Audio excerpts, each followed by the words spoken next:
Hello बच्चों, स्वागत है आपका एफटी की स्टडी चैनल पे। आज मैं आपको क्लास 12 का शारीरिक शिक्षा का सैम्पल पेपर कराने जा रहा हूँ जो 2025 से 26 के बच्चों के लिए। ये आपका मिड टर्म का सैम्पल पेपर है जिसको मैं आज कराऊंगा। ये जो पेपर है आपका 70 मार्क्स का आने वाला है। इसमें आपके टोटल 5 खंड होंगे और प्रश्न आपके 37 होंगे। 1 से 18 तक आपके 1 अंक के क्वेश्चन होंगे एमसीक्यू टाइप के। खंड बी में आपके 19 से 24 तक 2 अंक के क्वेश्चन होंगे। 7 से 90 शब्दों से अधिक इनका आंसर नहीं होनी चाहिए। खंड सी में आपके 25 से 30 तक होंगे जो क्या होंगे 3 अंक के क्वेश्चन होंगे जिनके आंसर 100 से 150 सबसे अधिक नहीं होने चाहिए। 31 से 33 4 अंक के होंगे, ये केस स्टडी के क्वेश्चन होंगे। एंड 34 से 37 जिनमें प्रत्येक प्रश्न 5 अंक के होंगे, लॉन्ग क्वेश्चन होंगे जिसके आंसर 200 से 300 सबसे अधिक नहीं होनी चाहिए। तो आइए बच्चों खंड ए में देखते हैं आपके इसमें क्वेश्चन देखते हैं इसके। सबसे पहला आपसे क्वेश्चन पूछा गया बच्चों कि लीवर के 3 मूल घटक क्या हैं। आपको इसमें से आंसर बताना है। भार बल तथा द्रव्यमान, आधार प्रतिरोध और बल, द्रव्यमान भार और आधार, या द्रव्यमान बल या वेग। ठीक है। सेकंड क्वेश्चन आपसे पूछा कि मधुमेह दूर करने के लिए कौन सा आसन उपयोग किया जाता है। भुजासन, श्वासन, त्रिकोणासन या पर्वतासन। थर्ड क्वेश्चन है कि डैश शरीर निर्माण करने वाला एक पोषक तत्व तो कौन सा है। कार्बोहाइड्रेट, वसा, पानी या प्रोटीन। इनमें से ऐसे कौन सा पोषक तत्व जिससे शरीर का निर्माण होता है। फोर्थ है कि साइड की तरफ रीढ़ की हड्डी का झुकाव किस आसन की कुरूपता को दिखाता है। सपाट पैर, गोल कंधे, तनाव या स्कॉर्निलियस। फिफ्थ क्वेश्चन है बच्चों आपसे कि इंट्राम्यूरल टूर्नामेंट डैश के द्वारा आयोजित किए जाते हैं। तो संस्थान की 4 दीवारी के अंदर, या इंट्रा स्कूल स्तर संस्थान के अंदर, या संस्थान की 4 दीवारी से बाहर। इसका बच्चों प्रश्न 6 से कि आपको एक चित्र दिया हुआ है, इसको पहचान के आपको बताना है कि कौन सी ट्रेनिंग विधि है ये। आइसोमेट्रिक ट्रेनिंग विधि है, या आइसोटोनिक ट्रेनिंग विधि है, या आइसोकीटोनिक है, या स्टैटिक्स। इसकी चॉइस में दृष्टि वाले विद्यार्थियों के लिए दिया हुआ है कि निम्नलिखित में से कौन सा आइसोटोनिक शक्ति का उदाहरण नहीं है। ठीक है। तो फर्स्ट है कि दीवार को धक्का लगाना, पुलअप, पुशअप या लगातार वजन उठाना। नेक्स्ट प्रश्न बच्चों 7वां की विशेष आवश्यकता वाले बच्चों के लिए कौन सा शारीरिक गतिविधियों के परिणाम है। फर्स्ट है आत्मविश्वास में सुधार, या तनाव में वृद्धि, या अवसाद या डिप्रेशन में वृद्धि, या खराब लात आंख के संबंध में। अगला प्रश्न है 8वां की एक महिला का बॉडी मास इंडेक्स 30 है तो वह किस श्रेणी से संबंधित है। अल्प भार से, सामान्य भार से, मोटापा या अति भार। अगला प्रश्न है बच्चों 9वां की यूनिस कैनेडी का संबंध किससे है। विशेष ओलंपिक खेल से, या ओलंपिक खेल से, या पैरालंपिक खेल से, या डेफ ओलंपिक से। अगला प्रश्न है कि एक एथलीट दौड़ने के लिए स्पाइक्स का उपयोग क्यों करता है। घर्षण बनाने के लिए, गति को कम करने के लिए, या लचीलापन बढ़ाने के लिए, या सहन क्षमता बढ़ाने के लिए। इसके बाद बच्चों नेक्स्ट क्वेश्चन है 11वां कि आपको कथन हो कारण वाला, भी कथन हो कारण वाला, इसको पढ़ के आपको सही आंसर बताना है। तो बच्चों अभी कथन में लिखा है कि एरोबिक व्यायाम लयबद्ध समन्वय क्षमताओं का उदाहरण है। कारण में बता रहा है कि प्रभावशाली गतिविधियों के लिए आंख, नेत्र या मांसपेशियों का समन्वय जरूरी है। तो इसमें से कौन सा सही आंसर है। कथन ए और आर दोनों सही है और उसका सही वर्णन कर रहा है या नहीं कर रहा तो ए पे लगाएंगे। यदि दोनों सही हैं लेकिन जो कारण है वो सही व्याख्या नहीं कर रहा है तो बी पे लगाएंगे। और यदि कथन सही है कारण गलत है तो सी, एंड कथन गलत है और कारण सही है तो डी पे लगाएंगे। इसकर बच्चों सूची ए को सूची बी के साथ मिलान कीजिए और नीचे रहे कोड से सही बताइए कौन सा है। जैसे आपको इसमें मैचिंग करनी है कि अधिकारी सम्मति, ठीक है, इसमें से किससे मैचिंग होगी। और ये जो आपके ऑप्शन दे रखे हैं कौन सी सही वाली आपको उस पर टिक लगाना है। इसके बाद बच्चों इसमें से अलग पहचाना कि कौन सा अलग है बिल्कुल इन 3 बाकी के 3 से। खुलापन, अभयमुखी, बहुमुखी, अंतमुखी। इसके बाद बच्चों प्रश्न 13 की चपटे तलवे डैश से संबंधित एक आसनीय विकृति है। जिसमें चपटे तलवे होते हैं वो कौन से आसन विकृति है? कंधे, पैर, हाथ या पीठ की हड्डी। नेक्स्ट क्वेश्चन है कि चित्र से न्यूटन की गति के नियम को पहचानिए। कौन सा न्यूटन का गति है? प्रतिक्रिया का नियम है, जड़ता का नियम है, या संतुलन का नियम है, या त्वरण का नियम है। इसके बाद दृष्टिवादी विद्यार्थियों के लिए कि जो न्यूटन का दूसरा नियम है उसके अनुसार गति क्या होगा? दूरी इंटू समय, या बल द्रव्यमान गुणा गति, या बल द्रव्यमान गुणा त्वरण, या त्वरण द्रव्यमान गुणा आयतन। नेक्स्ट क्वेश्चन है बच्चों 16वां की CTS, LTS, फोर्टियर एक कम्युनिकेटर सिद्धांत का संबंध किससे? ग्रीष्मकालीन ओलंपिक खेल से, या विशेष ओलंपिक खेल से, या ग्रीष्मकालीन एशियाई खेल से, या पैरालंपिक खेल से।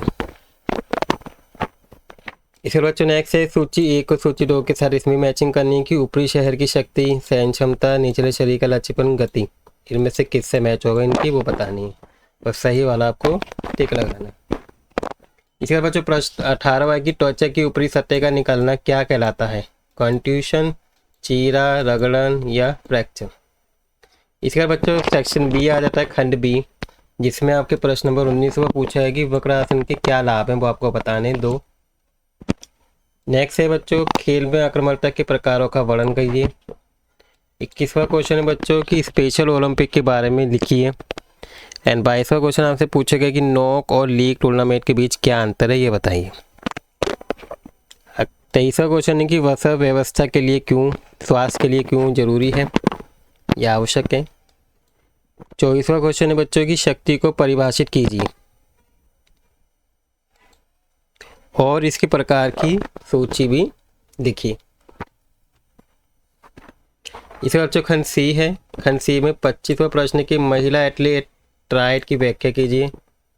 26वां की दिव्यांग विशेष आवश्यकता वाले बच्चों के लिए शारीरिक गतिविधि को सुलभ बनाने के लिए रणनीति जो है कौन कौन सी रणनीति को यूज किया जाता है वो लिखिए। प्रश्न 27 है कि खेलकूद में कोमल ऊतकों की चोटों को परिभाषित कीजिए और कोमल ऊतक की जो चोटें होती हैं उसके निवारण के लिए क्या क्या उपाय किए जाते हैं वो आपको बताने। नेक्स्ट प्रश्न बच्चों 28वां की व्यक्तित्व की बिग 5 थ्योरी का वर्गीकरण कीजिए। नेक्स्ट है कि हॉल्ट स्टेप टेस्ट क्या है, इसके उद्देश्य लिखिए। अगला प्रश्न बच्चों 30वां कि संतुलन को खेल कूद के उदाहरण के साथ व्याख्या करनी है आपको। इसके बाद बच्चों खंड डी आता है। खंड डी आपका सही मुद्रा हर जीव की जरूरत है। सही मुद्रा का अर्थ है प्रत्येक क्रिया में शरीर का संतुलन। स्कूल में चिकित्सा जांच के दौरान विद्यार्थियों में विभिन्न प्रकार की आसनी संबंधी पोस्टल विकृति की जांच की गई। उपरोक्त दिए गए डाटा के आधार पर निम्नलिखित प्रश्नों के उत्तर दीजिए। फर्स्ट आपसे पूछा है कि राउंड शोल्डर को सामान्य क्या कहते हैं? कोइफोसिस, लोडोसिस, या स्क्लेरोसिस एंड नॉकनी। नेक्स्ट पूछा है बच्चों पैरों के अंदरूनी ढाल पर चलना किस विकृति का उपचार है? Knock knee, flat foot, ball x या राउंड शोल्डर। इसके बाद नेक्स्ट क्वेश्चन आपसे पूछा है कि बॉल एक्स किस अंग से संबंधित है? ए भुजाएं, बी वक्षस्थल, सी पैर एंड डी कंधे।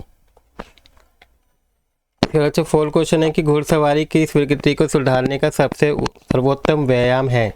Knock knee, flat foot, round shoulder and lordosis. इसके बाद बच्चों 32वां क्वेश्चन है आपका, ये भी आपका अभी गठन मतलब एक वो दे रखा है केस स्टडी। इस पैसेज को पढ़ के आपको क्या करना है आंसर देने हैं।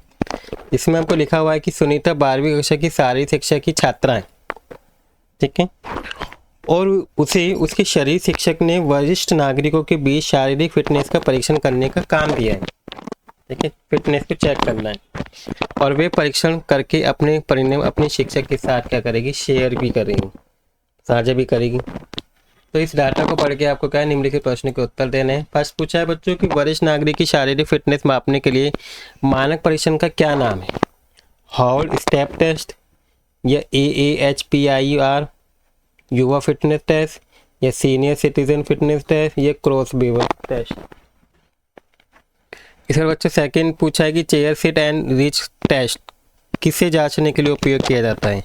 ताकत को, लचीलापन को, एरोबिक सहन शक्ति को या फुर्ती को? तो बच्चों थर्ड है कि अपनी दादी माँ को एरोबिक सहन शक्ति मापने के लिए आप कौन सा परीक्षण सुझाएंगे? 6 मिनट वॉक टेस्ट या चेयर स्टैंड टेस्ट या आर्म कलर टेस्ट या सीट एंड रिच टेस्ट?